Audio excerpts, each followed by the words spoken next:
Oui, c'est une déclaration de guerre. C'est une déclaration de guerre. Entre Radio France et les médias Bolloré, la guerre est déclarée. Tout a commencé le 5 septembre avec cette séquence entre les journalistes Patrick Cohen et Thomas Legrand en discussion avec deux cadres du Parti socialiste dans un café parisien.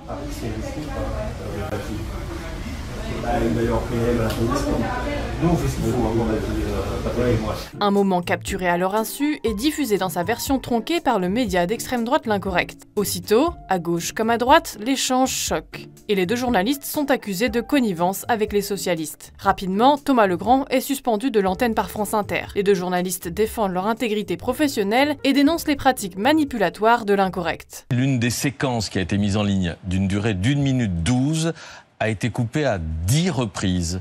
10 points de montage qui sont visibles à l'œil nu, ce qui laisse penser que cette vidéo a été volée et montée dans le seul but de provoquer une interprétation biaisée et malhonnête, en clair pour nous nuire. Du pain béni pour les médias du milliardaire Vincent Bolloré qui dédie des heures et des heures d'antenne à la polémique. Un sujet qui concerne tous ceux qui nous regardent ce matin, tous les contribuables qui par leurs impôts financent l'audiovisuel public en France. Cette affaire qui est une affaire politique, une affaire médiatique, c'est un séisme. C'est les prêcheurs de bonne parole qui sont pris la main dans le pot de confiture. Tout est dit et bien dit, notamment sur cette antenne, uniquement sur cette antenne. En plateau, plus que les deux éditorialistes mis en cause, c'est le service public de l'audiovisuel dans son ensemble qui est ciblé et accusé d'impartialité. Un outil public financé par le français finance de façon illicite un parti politique. La droite devrait dire je ne vais plus sur le service public.